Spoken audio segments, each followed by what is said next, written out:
പത്രത്തിന്റെ ഫ്രണ്ട് പേജിൽ തന്നെ ഇപ്പൊ നമ്മളൊരു യൂട്യൂബിന്റെ തമ്മിൽ അല്ലെങ്കിൽ ഇൻസ്റ്റാഗ്രാമിന്റെ റീൽ കവർ കാണുന്ന പോലെ ഉള്ളിലുള്ള ഉള്ളടക്കത്തിൽ മെയിൻ ആയിട്ടുള്ള 3-4 സംഭവം ഫ്രണ്ടിലെ ഒരു മെയിൻ ഹെഡിങ്ങിന്റെ അവിടെ തന്നെ അവർ കൊടുത്തിട്ട് അത് കണ്ടിട്ട് പേപ്പറിൽ വായിക്കാൻ പ്രേരിപ്പിക്കുന്ന തരത്തിലുള്ള ലൈവ് ഉണ്ടായിരുന്നു. അപ്പൊ അത് അവര് അതിന്റെ ഒരു റീഡിസൈനിങ് ചെയ്തപ്പോ അവര് മനസ്സിൽ വെച്ചെന്ന് വെച്ചാല് ഈ പുതിയ തലമുറ ഈ AI ജനറേഷന്റെ ഒരു കാഴ്ചപ്പാടാണ് അവർ മനസ്സിൽ കണ്ടുകൊണ്ടാണ് അതിന്റെ ഒരു റീഡിസൈനും റീവാമും ചെയ്തത്.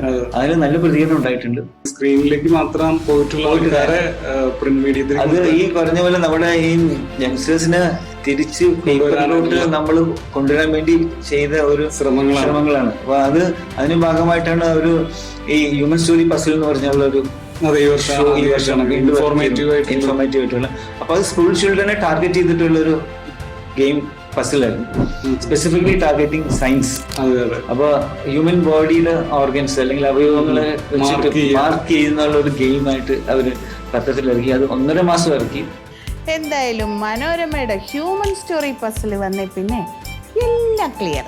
അതിന് ഈ നമ്മുടെ പിള്ളേരിൽ സ്കൂൾ സ്റ്റുഡൻസ് എല്ലാ സ്കൂളിലും 3000-4000 സ്കൂളിൽ നിന്ന് നല്ല പ്രതികരണം കിട്ടുകയും പത്രത്തെ മാർക്കറ്റ് ചെയ്യാൻ വേണ്ടി സഹായിക്കുകയും ചെയ്തു. മാത്രമല്ല അത് ഒരു സയൻസ് അവയർനെസ് ഉണ്ടാക്കാൻ വേണ്ടി സഹായിക്കുകയും ചെയ്തു.